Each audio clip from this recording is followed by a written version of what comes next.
Once again, I take this opportunity to wish all of you a happy Christmas as we are still in the season of joy. Fourth day, only the fourth day in this Christmas octave. And reflecting on family life, on the feast of the Holy Family of Nazareth. Dear friends, we can just think of we are all living in a family, and we can just think of the life we are living. As I said in the introduction, it is time to thank God for calling to family life. To form a family, it is a plan, it is a call of God. And therefore, we see if our parents do not respond to this call of God, all of us will not be here today. And as years pass by, if you look especially at today's family system, lots of challenges parents and children are facing.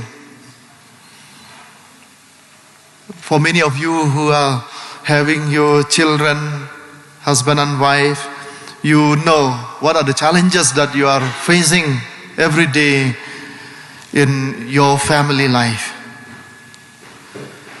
And especially during this modern time, the era of technology, social media, we see that many young people do not want to respond to the call of God to a family life, to form a family.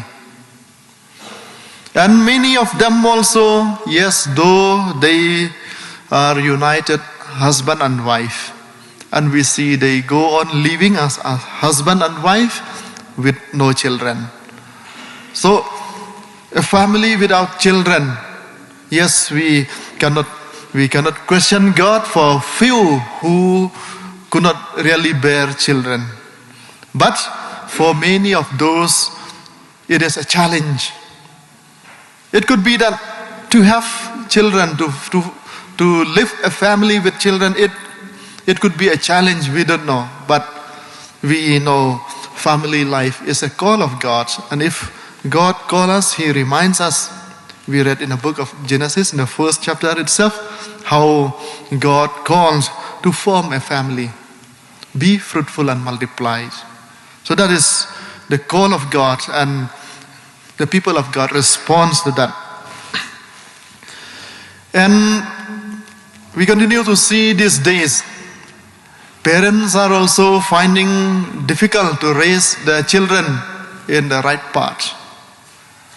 It could be due to factors like poverty or other challenges. Or we really don't know what is the problem or the challenge that they face, that we find nowadays that many children are not taken care of.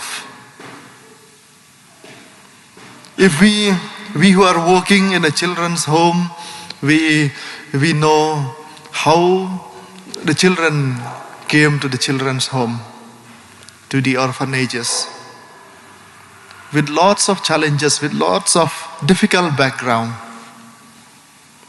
And we could trace most of this to maybe due to the problem in the family.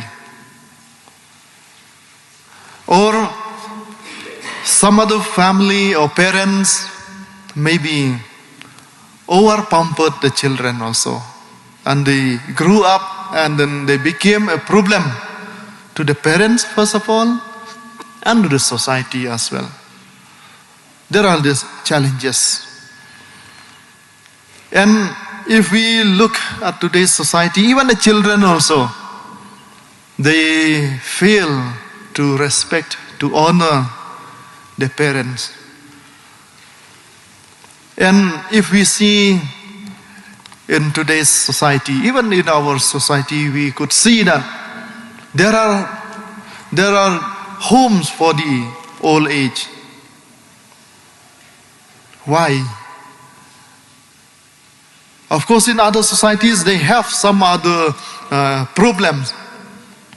But as we see, even in tribal society, we see that parents are not taken care of when they are old, especially. The children or the grandchildren, they feel bad to have old, aged parents. So this is a challenge we are facing in today's society. But in the midst of these challenges, today's feast and today's readings, the Word of God, calls each one of us. The first reading and the second reading enumerates the blessings for the father, the blessing for the mother, the blessings for the sons and daughters who really followed the law of the Lord, to respect, to honor the husband, respecting the wife respecting the husbands, and the children respecting the parents. And we see number of blessings that God promised to the parents and to the children who really fulfill the law of the Lord, living a family life. And in the midst of this, the church gave us today the feast of the Holy Family of Nazareth to imitate, to be a model for us. Yes, we may not be able to reach the perfection of Jesus, Mary, and Joseph, but we know they are also human like us. Joseph and Mary especially, we see that they are not without facing any challenge. If we read, especially during this Christmas season, we are reflecting on the birth of Jesus. It was a big challenge for Joseph especially, first of all, to accept Mary, and then to go around looking for the place for the birth of the child Jesus. And in the midst, we heard in today's gospel, he has to pick up the child and his mother to run to Egypt, to escape from the wrath of Herod. This is a challenge for Joseph. And from there again we see, after the death of Herod, to take the child again and goes back to Israel. Moreover, we see when the child Jesus was lost at the temple, Joseph and Mary, being responsible parents, they did not simply leave the child. They know that this child, Jesus, is an extraordinary child, the child of God, but they did not simply leave him. They went in search of him as responsible parents, as many of us also would do, taking care of our children. Though in spite of the challenges, in spite of maybe the disobedience of the children, as parents, we take care of them. We try to show our love and concern for them. So Mother Mary and Joseph also did the same. And Jesus, being God himself, being a child of God, we see how he obeyed his human parents.